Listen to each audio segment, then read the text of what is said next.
ตัวว่าจริงจะบ้าน ไก่แม่ได้นี่เนาะ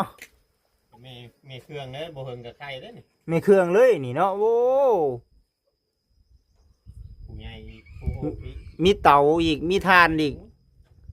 เบิดเท่านั้นเบาสิงเอ้ยเนาะเบิดเท่านั้นพุ่นไก่แม่นี่1 2 3 4พุ่นจักเนาะหาทั้งไก่ผู้นี่มิเอาตัวเดียวก็ได้เนาะไก่แม่นี่เพราะว่ามันสิได้ไข่เด้ตัวเนาะมันสิได้ไข่พุ่นแม่นอยู่ มีอันนี้ยังไงยังมันเราก็มีแหละมันสะดวกสบาย โอ้ไก่เป็นทองนะ โอ้ไก่ก็ตัวใหญ่ดีนี่เนาะเอาแบบว่าพร้อมเลยนะ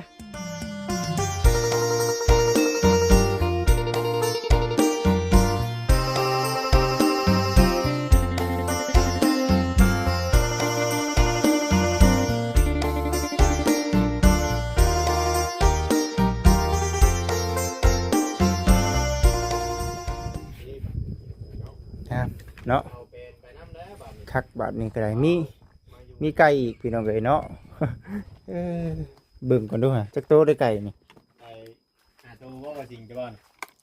ไก่แม่ได้นี่เนาะ มีเครื่องเด้บ่เฮิงกับไข่เด้นี่ แม่เครื่องเลยนี่เนาะโอ้ ผู้ใหญ่ผู้โหพี่ มีเตาอีกมีทานอีกเบิดเท่านั้นเบาสิงเอ้ยเนาะเบิดเท่านั้นพุ่นไก่แม่นี่1 2 3 4พุ่นจักเนาะหาทั้งไก่ผู้นี่มิเอาตัวเดียวก็ได้เนาะไก่แม่นี่เพราะว่ามันสิได้ไข่เด้ตัวเนาะมันสิได้ไข่พุ่นแม่นอยู่ มีอันนี้ยังไง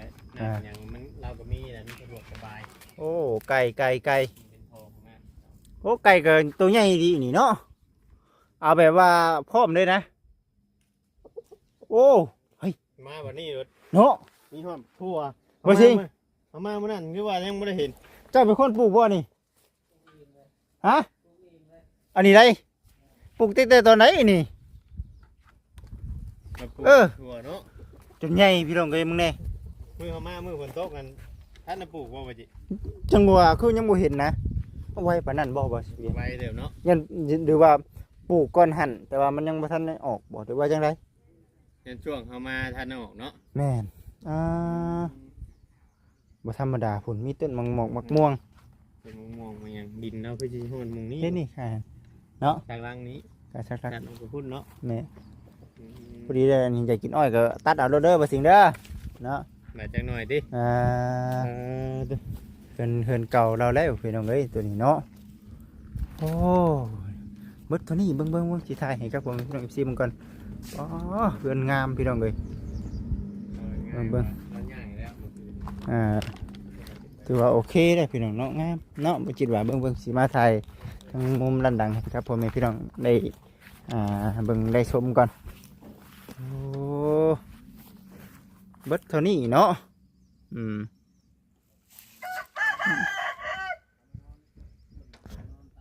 โอ้ยคักก็ดีพี่น้องเอ้ยเนาะ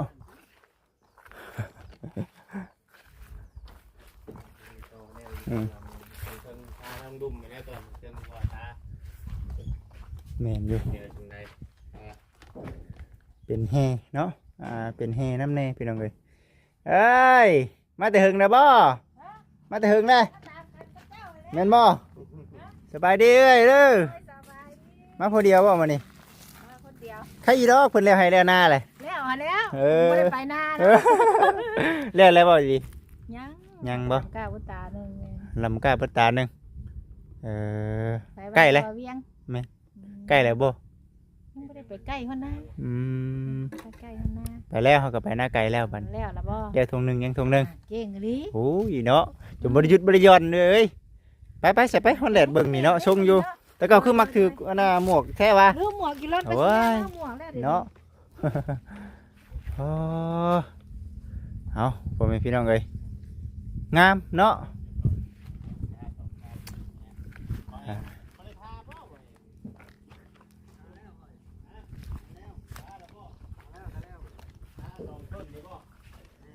ตัวหน้านี่กระทาบ่นี่โอ้บอกข่อยซับเบิ่งดูเอามันได้บ่นี่โมแม่นได้นี่เอาได้แล้วเนาะ เนื้อแล้วตัวนั้นน่ะ เนาะ เป็นเนื้อ เบิ่งดูเบิ่งดูอ่ะจะดูพี่ตัวหนึงดู นี่ถ้าตัวมันเกี้ยง ว้าวชีรถนี่เนาะ เอาเข่ามากินน้ำเลย กินข้าวแล้วข่อยมียังว่าจิตเฮ็ดยังอะนะ ชีบ่ ทารถอ่ะ โอ้ได้ย้อนก่อนบัดนึง แม่นบ่บ่จิคือดวงแท้ ได้แม่นได้ตัว ไป นี้ ไปกินข้าวไป เอายังไม่กินนะ เฮ็ดกะเพรากับข้าวไป เอากินได้ก็มา ไปกินข้าวเด้อเนาะ เลย เนาะ ไปกินอยู่นี่บ่ได้มันมินซี แม่นหั่นแหละ กินอยู่ห้องกันบ่เสียกินข้าวเด้อ เอาก่อนโอ้ขัดอยู่ได้นี่เนาะบ่พี่ คัก กับซอยเราก่อนพี่น้องเอ้ย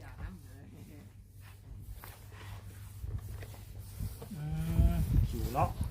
ๆสีแทนเนอร์มันอยากแบบนี้ได้บ่ เดี๋ยวมาในเรื่องสีนี่มันกันปวกบ่กันหยังครับ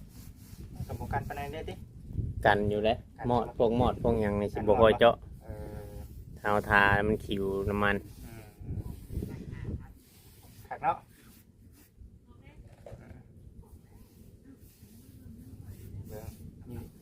มีแต่สีถ้าให้เพิ่นแล้วก็สีออกไปเวียกกันแหละพี่น้องเอ้ยบัดนี้ก็เพราะว่ามื้อนี้ก็มาปลูกเขนให้เพิ่นเนาะบ่เวียง แม่น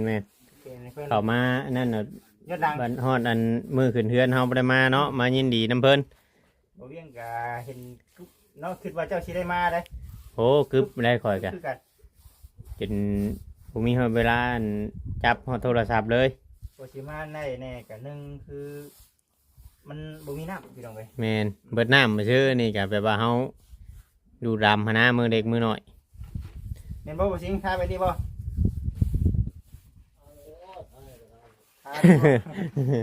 พาดิ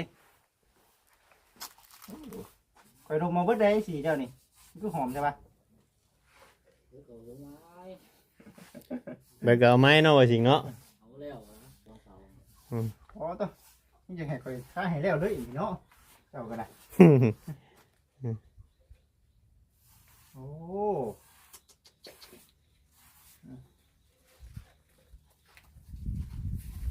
จงไว้ให้บ่เห็นชาวใหญ่เรามาเผาตลอด จี้ตั้งแต่จี้โอ้นี่ ชาวใหญ่ของเจ้าเด้อเด้อ เดี๋ยวคอยเห็ดเองเสานี่ จื้อไว้แล้วว่าสิงนะบ่น่ะแต่ว่าเราเช็ดเองตัวน่ะไว้แล้วท่า แป๊บเดียวนึงนี่เนาะถ้าจำเขาขึ้นได้ได้เป็นอะไรบ่เสียนเพิ่นมาแม่นบ่มาอยู่บ่มื้อนี้ออกมื้อละ เดิมจื้อน้ำได้บัดนี้เนาะ ภายในแล้ว FC เพิ่นว่าโอ้ยคันว่าบ่เก่งคันนี้เป็นคือเก่านี่ก็บ่แม่นคนแล้วว่าซั่นว่าสิเอ้ย แต่เรายังก็สิว่านี่เราทีมงานเข้ามาเรื่อยเลยมีคำเว้าคำจาหลายผู้เก่าได้บัด มีผู้หยอกผู้หยังคนก็เริ่มนั่นแหละบ่แต่กี้เราไปเว้าง่ายๆว่า ยังเป็นคนป่าอยู่นะคนป่าอ้อยอยู่เรายังบ่กล้าหยอก มีกับปากกับพบเลย นี่เริ่มหยอกเริ่มยังได้บัน ไปท่าให้มันเบิดได้ว่าสิ่งเลยนี่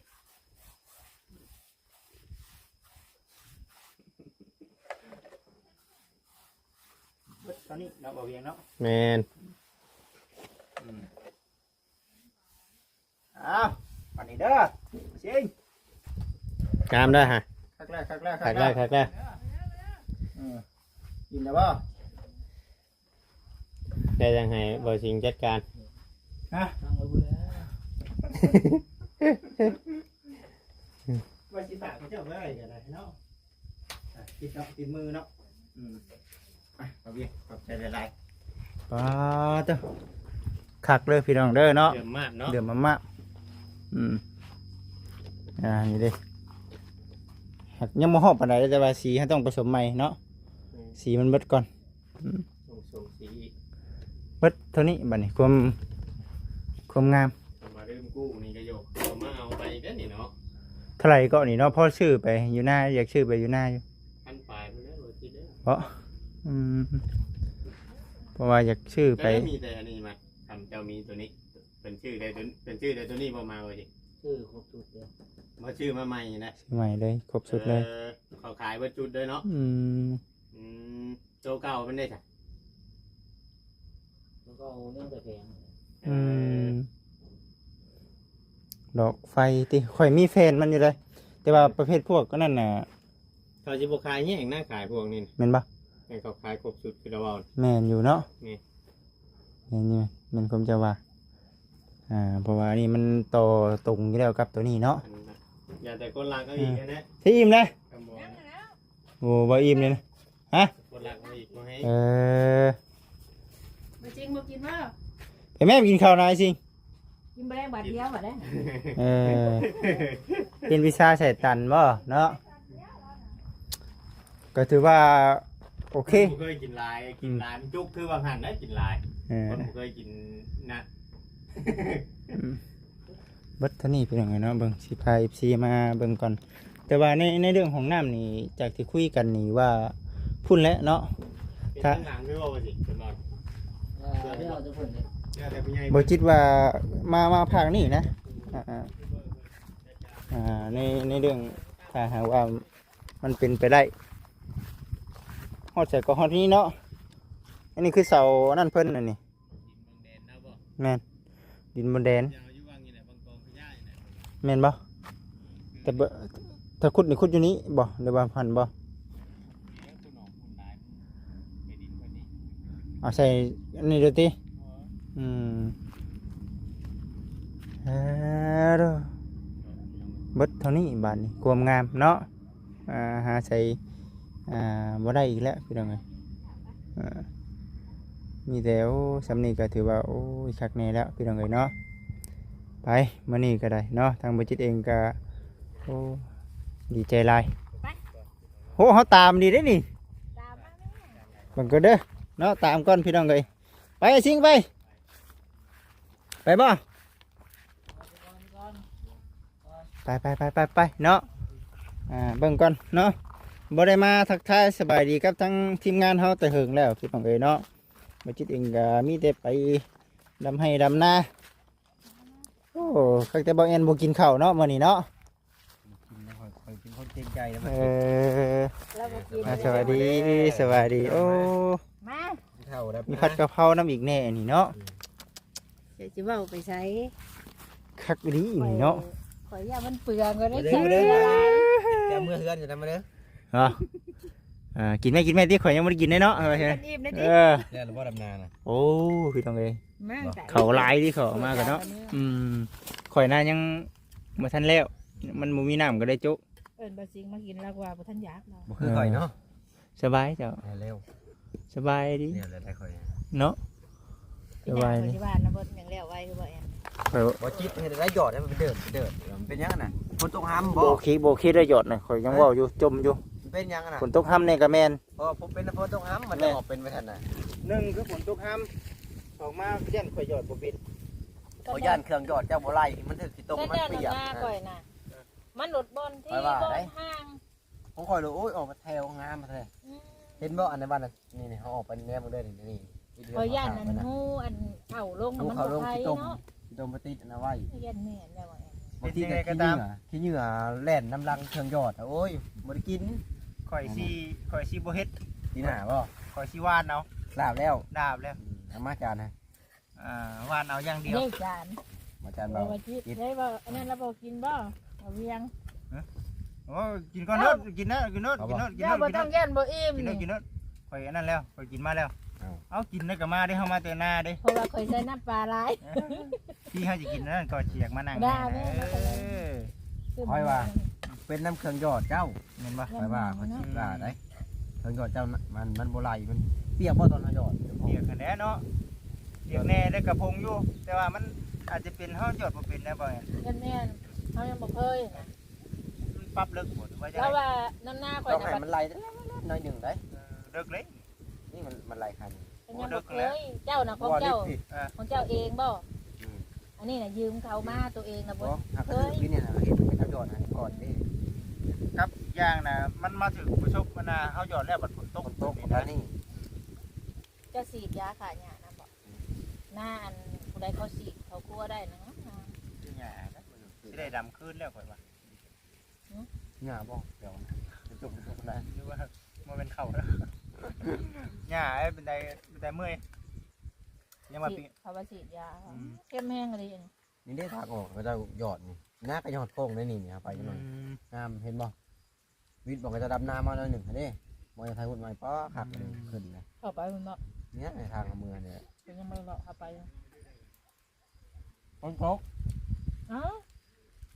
มันเข้าไปกันแล้วอยู่ ฝนตกปะโอ้ยแต่มัน อ ไม่ ย่า ดี ให้มันตกนี่มันตกตามงูนี่น่ะ เฮ้ยมันตกอยู่ข้างหน้าปุ๊ ของคันมันเม็ดเข้มเนาะ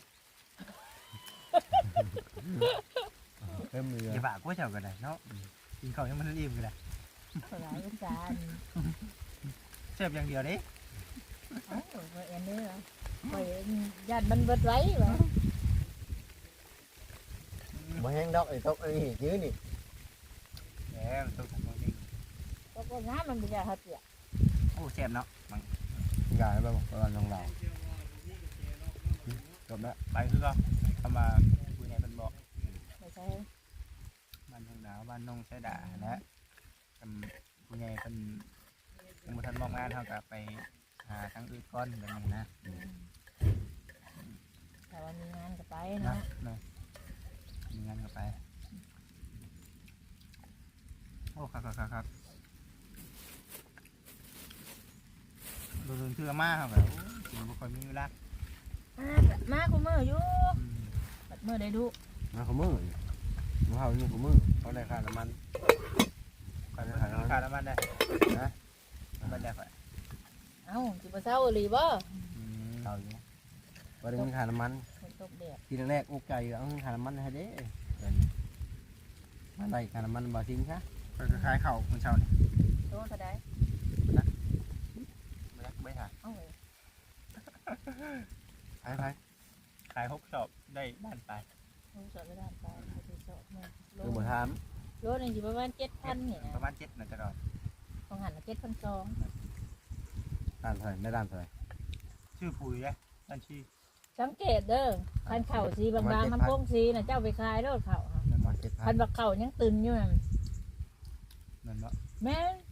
เจ้าสังเกตคันกระสอบกระสานยังใส่ลายอยู่เจ้าบ่ซื้อก็ได้ไอ้บ่คายก็ได้ เดือบ่ได้เลยมัน ใครอยู่วันพีนเนี่ยบ่ บ่บ้านเฮาอีกมีเงินเติมน้ำมันได้ค่ะ เดือนเก้าเขาเป็นราคา ก็มาขายงานนั่นก็เลยไปฮะเดี๋ยวเขาเชื่อแบบ ไป ไป ใช้ เรียก ไป กันนะ ให้มัน ใช้ไป คือครับไปเบิ่งกันนะผู้ที่ว่าลูกได้เสียแล้ว โอ้ เพราะว่าหนึ่งคือมีผู้ใหญ่เป็นให้ชื่อเขาแต่ว่าเอาบ่ได้ชื่ออย่างมาเอายันเขาเจ้าบ่อยู่ ไปเห็นก็เนาะ แม่นสิเห็นก่อนแล้วก็จังว่าไปจังจาแล้วเขาเจ้าก่อนนะปกติก็คือเว้าเนี่ยผู้ใหญ่เพิ่นก็ว่าเอ้าชื่อเขาชื่อนำให้เพิ่นก่อนเป็นจังไดก็ เราอยู่เพื่อนหันบ่เดี๋ยวนี้กัน จังว่ายังบ่จัก คนบ้านได้สรุปแล้ว คนเมืองชนผู้นี่ล่ะ คนเมืองชน ถึงจังไดก็ทั้งไป แล้วคนบ้านนี่บ่ ผัวเราอยู่บ้าน ตกตะบ้างบอกว่า ลงจะพัง โอ้แม่บ้านลงกึม ลงกึม บ่แม่นบ้านหยังก่อน ลงกึมลงพยาบาล แม่ พู นเว้ยนี่นะนับลงไปนี่บ้านน้องเชียงใหม่แล้วบ้านนี้ ไม่ลงกระพุ้ง บ้านดงฟุ้งเนาะบ้านดงฟุ้งผัวเรานะเบิ่งแน่เข้ามาเป็นจังไดก็จังว่ากันอีกเทื่อเนาะไปฉันเด้อพี่น้องเด้อเอาสบายดีสบายดีสบาย ไอ้ ดี กินเฉพาะนี่ฮะ ไอ้กิน ไอ้ดีเด้อพี่น้องเด้อ เอาพี่น้องเลยเนาะ